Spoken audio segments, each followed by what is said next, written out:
लेटे थे, जिस जगह भगवान लेटे थे वही रज भरत ने अपने मस्तक से लगाई और भरत जी बोले हुआ सुबह वहां से चले पहुंच गए गंगा में स्नान कर बोले सब बोले सब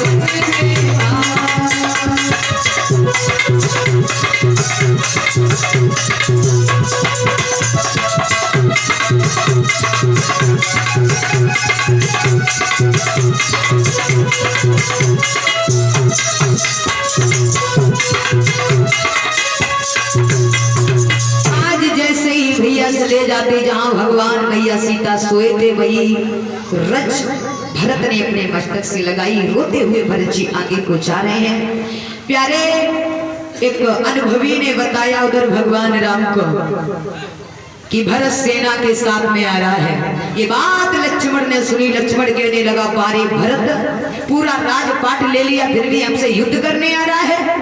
प्यारे लक्ष्मण ने ना जाने उल्टी सीधी बातें भरत के बारे में कितनी बोलते। आज भरत जी आगे बढ़े हैं प्यारे, और जैसे ही आगे बढ़े महाराज देखा है कि भरत रोते हुए आ रहे हैं। उसी समय भगवान राम ने देखा कि भरत युद्ध करने नहीं आ रहे, हमसे मिलने आ रहे हैं। प्यारे भगवान ने आगे बढ़ करके भरत को अपने हृदय से लगाया है।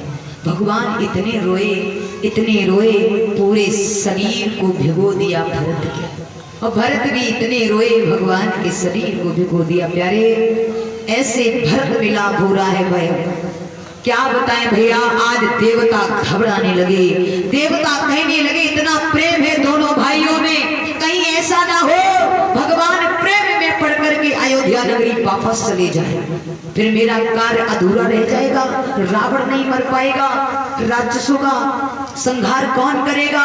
देवता घबराने लगे कहीं ये प्रेम एक ना हो जाए।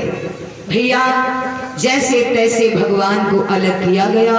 भगवान सभी से मिले हैं, तीनों रानियों से मिले हैं प्यारे, तीनों मैयाओं से मिले हैं भरत जी, और उधर राम जी सबसे मिलते हैं जिनसे मिला है। भैया सभा लगी है वहां पर चित्रकूट पर, सभा जोड़ी है कि राम अयोध्या वापस जाएं या पर भरत राजा बने, क्या होगा। तो भैया सभा जब जोड़ी गई, सभा में बातें हुई, कोई तो निष्कर्ष निकालो कि राम वापस जाएंगे या भरत उस गद्दी पर बैठेंगे। प्यारे जब किसी ने कोई निष्कर्ष नहीं निकाल पाया, गुरु वशिष्ठ भी हार गए कि समझ नहीं आता है हम क्या कहें। न दोनों भाइयों के बारे में इतना प्रेम है, क्योंकि राम लौट के जाएंगे तो पिता की आज्ञा का उल्लंघन होगा, अगर भरत गद्दी पर बैठ गए तो अपमान होगा कि बड़े भैया के होते हुए छोटा गद्दी पर बैठ गए।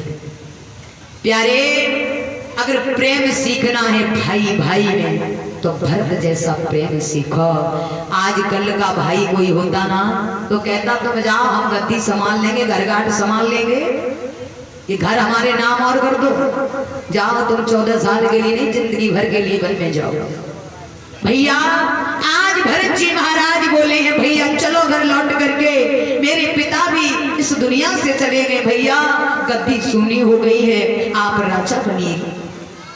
भगवान बोले नहीं भरत तुम्हें पता नहीं है पिता की आज्ञा का पालन करना मेरा दायित्व बनता है, और हम पिता की आज्ञा से यहाँ आए हैं, हम ऐसे नहीं जा सकते, 14 साल के बाद ही लौट के जाएंगे। प्यारे उसी समय कहा है